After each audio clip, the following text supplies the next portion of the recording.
자, 오늘은 물고기의 장대한 여정을 한번 따라가 볼까 하는데요. 이게 무려 4억 7천만 년에 걸친 이야기라고 합니다. 바다에 처음 나타난 척추동물이 어떻게 지금 지구상에서 가장 다양한 생물군 중 하나가 될 수 있었을까요? 그 놀라운 진화의 비밀 속으로 지금부터 함께 들어가 보시죠. 자, 여러분 한번 상상해 보세요. 맨 처음 나타난 물고기는 과연 어떤 모습이었을까요? 아마 지금 우리가 생각하는 그런 물고기랑은 전혀 아주 다른 모습이었을 거예요. 이 질문의 답을 찾아서 우리 다 같이 저 먼 고대의 바다로 한번 떠나보겠습니다. 4억 7천만 년. 와, 정말 상상하기도 힘든 시간이죠? 우리의 여정은요, 바로 이 시점에서 시작합니다. 톡도 없이 온몸에 갑옷을 두른 물고기부터요. 그러다가 턱이라는 엄청난 혁신이 일어난 실로리아기, 그리고 종의 다양성이 그야말로 폭발했던 물고기의 시대, 대본기를 지나서 마침내 지금 현재까지 오게 될 겁니다. 자, 그럼 첫 번째 장입니다. 가장 원시적인 형태, 그러니까 턱이 없던 물고기들부터 한번 살펴볼게요. 이들이야말로 바다의 진정한 개척자들이었습니다. 고대 물고기랑 현대 물고기를 이렇게 나란히 놓고 보니까 차이가 정말 어마어마하죠. 프테라스피스 같은 초창기 물고기들은요, 온몸을 아주 단단한 갑옷으로 둘렀고 심지어 턱도 없었어요. 그런데 지금 물고기들은 어때요? 가볍고 유연한 비늘에다가 강력한 턱까지 갖췄잖아요. 바로 이 엄청난 차이 속에 진화의 위대한 드라마가 숨어 있는 겁니다. 자, 바로 이 친구가 대표적인 초기 어류, 프트라스피스입니다. 몸 길이는 한 16.5cm 정도로 그렇게 크진 않았어요. 하지만 머리만큼은 단단한 뼈갑옷으로 완전 무장을 하고 있었죠. 턱이 없었으니까 아마 바닥에 있는 작은 유기물들을 진공청소기처럼 슉슉 빨아들여서 먹었을 거예요. 몸매가 또 유선형인 걸 보니까 생긴 것과는 다르게 꽤나 날렵한 수영선수였던 것 같죠? 자, 이제 물고기 역사에서 가장 중요한 그야말로 궁극의 게임 체인저에 대해 이야기할 시간입니다. 바로 턱의 등장이죠. 정말 이 작은 변화 하나가 모든 것을 완전히 뒤바꿔 놓습니다. 아니, 그럼 턱은 대체 어디서 온 걸까요? 하늘에서 뚝 떨어진 걸까요? 놀랍게도 이게 완전히 새로운 발명품이 아니었다는 겁니다. 원래 있던 아가미를 지지하던 뼈, 이걸 아가미 활이라고 하는데요. 이 뼈의 용도가 바뀐 거예요. 비유하자면 문을 받치던 지지대를 떼어내서 여닫는 경첩으로 개조한 거랑 비슷해요. 맨 앞에 있던 아가미 활 2개라 앞으로 쓱 이동해서 위아래로 턱 하고 움직이는 구조로 바뀐 거죠. 이게 바로 최초의 턱이었습니다. 이 변화가 가져온 결과는 정말 혁명적이었습니다. 턱이 생기니까 먹을 수 있는 음식의 종류가 완전히 달라진 거예요. 이제 더 이상 바닥에 떨어진 찌꺼기나 주워 먹는 게 아니라 다른 동물을 직접 사냥하는 포식자가 될 수 있었던 거죠. 이 순간 바다의 먹이 사슬이 완전히 그리고 영원히 바뀌게 됩니다. 자, 턱이라는 이 강력한 신무기를 장착한 물고기들. 이들은 대분기에 들어서면서 그야말로 폭발적으로 다양한 종으로 뻗어나가기 시작합니다. 그래서 우리가 이 시기를 뭐라고 부르냐? 바로 물고기의 시대라고 부르는 거죠. 그리고 이 엄청난 진화의 정점에 누가 있었을까요? 바로 대본기의 최상의 포식자, 둔클레오스테우스가 있었습니다. 턱이라는 무기가 얼마나 무시무시해질 수 있는지 그 끝을 보여준 존재였죠.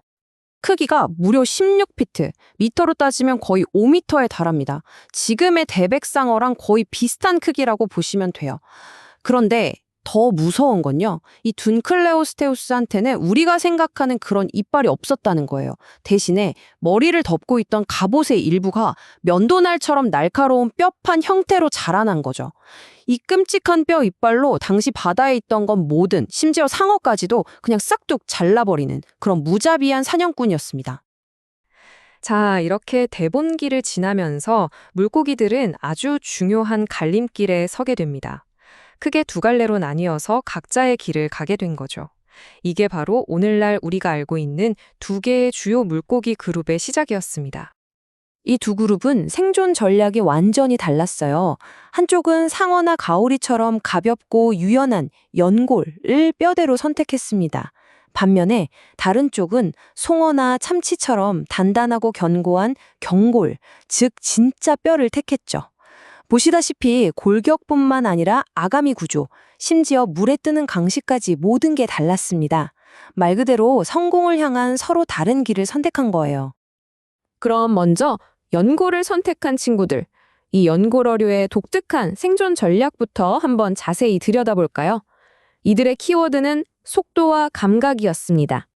상어가 어떻게 수억 년 동안이나 바다의 최강자로 군림할 수 있었을까요? 그 비결이 바로 이 생존 도구 세트에 있습니다. 먼저 가벼운 연골뼈대 덕분에 엄청나게 민첩했고요. 피부는 그냥 피부가 아니라 사실상 수천 개의 작은 이빨로 덮인 갑옷이나 마찬가지였어요. 이빨은 또 어때요? 부러지면 또 나고 또 나고 평생 무한리필이죠. 여기에 동물적인 후각, 그리고 아주 특별한 6번째 감각까지. 이건 뭐 거의 완벽한 사냥기계라고 할 수 있죠. 바로 이 6번째 감각이 상어의 진짜 초능력입니다. 로렌치니 귀관이라고 불리는 건데요. 이게 뭐냐면 다른 생명체가 근육을 움직일 때 나오는 아주 미세한 전기 신호를 감지하는 특수 센서 네트워크예요. 그러니까 모래 밑에 숨어있는 먹잇감의 심장박동 소리까지 들을 수 있다는 거죠. 이건 정말 반칙에 가까운 사냥 능력입니다. 이런 완벽에 가까운 사냥꾼의 설계 덕분이었을까요? 이들은 공룡이 살던 시대를 지나고 수많은 대멸종을 겪으면서도 꿋꿋하게 살아남았습니다. 그리고 오늘날에도 약 620여 종이라는 놀라운 다양성을 보여주면서 여전히 바다의 강력한 지배자로 남아있죠. 자, 이번에는 연골어류와는 다른 길을 선택한, 그리고 결과적으로 훨씬 더 큰 성공을 거둔 그룹이죠. 단단한 뼈를 가진 물고기 경골어류의 이야기로 넘어가 보겠습니다. 경골어류. 우리가 보통 물고기 하면 떠올리는 거의 모든 종이 바로 여기에 속합니다. 이들이 어떻게 이렇게까지 번성할 수 있었을까요? 그들에게는 몇 가지 아주 핵심적인 혁신, 일종의 비밀병기가 있었습니다. 그 비밀병기의 핵심이 바로 불에입니다. 몸 안에 있는 이 공기주머니요. 이게 정말 신의 한 수였어요. 상어 같은 연골어류는 가라앉지 않으려고 평생을 쉬지 않고 헤엄쳐야 하거든요. 그런데 경골어류는 이 불의 덕분에 그냥 가만히 물속 어느 곳에서든 편안하게 떠 있을 수가 있게 된 겁니다. 이 불에가 작동하는 원리는요, 딱 수중 엘리베이터라고 생각하시면 쉬워요. 불에 가스를 슝 하고 채우면 몸이 가벼워져서 위로 올라가고, 반대로 가스를 픽 하고 빼면 몸이 무거워져서 아래로 내려가는 거죠. 이렇게 부력을 아주 정밀하게 조절할 수 있게 되면서 쓸데없는 에너지 낭비를 막을 수 있게 된 겁니다.